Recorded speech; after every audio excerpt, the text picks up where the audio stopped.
in case if you do actually wind up failing an exam or a test at Charles Uni, the important thing is to not act emotionally. I understand it's gonna be quite a heartbreaking moment, especially if you haven't failed an exam before and this is your first time failing a subject. But that whole day is for you to process the emotion, to do whatever is required for you to reset, to just distance yourself from the negative emotions that you feel towards the subject. And it's important to understand not to take it personally. Like, sure, some of the times the professors can be harsh on you, and it could be a culmination of factors, perhaps even your fault in case if you didn't study well enough for the exam, or sometimes it can just be life events happening, or certain expectations not being met exactly.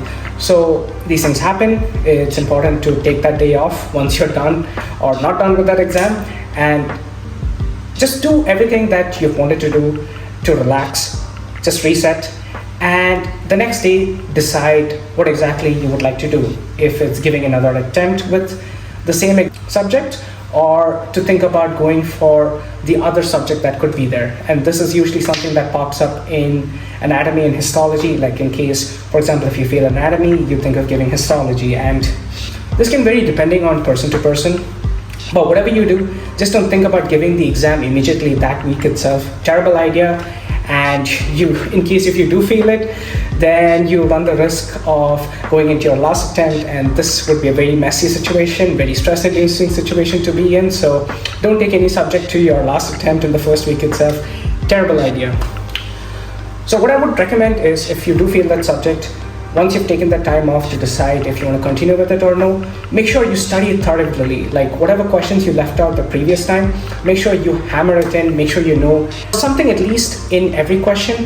And the most important thing would be to gather enough experience from your friends that have done the exam or plan to do the exam, and the ones that have done it in the previous year if you have access to the seniors, so that you have a better understanding of what the expectations would be for each and every question that could appear. And in this case, I would say at least take 10 days to a week off if you want to give your next exam as soon as possible, so that you have enough space to study for the material, for the matter, as well as make sure that you are in a mindset to be okay with whatever happens, because you can give it your best. But of course, the ideal scenario would be, in case we fail an exam, make sure you have at least 2 to 3 weeks over to either restudy that subject and then give it again, or if you want to switch over to another subject, then I would say 3 weeks to 4 weeks would be great to pick it up and then give it. But of course, the issue with switching subjects is that you might forget what you previously studied for. So again, this is something that varies from person to person, and it's very dependent on what you would like to focus on. If you're really comfortable with the subject that you feel that, then no worries. Take some time off and give it again. And once that goes well, then I would say at least take a month off to prepare for the second subject and then give it. Because a lot of people don't really think about taking a break between both exams and just give it one after the other. And in case if they fail one of the exams, then it kind of puts their plans at risk and kind of throws everything out of order.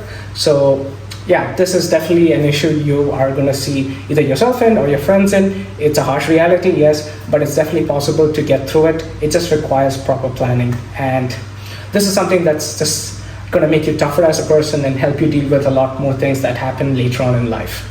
But don't take it personally.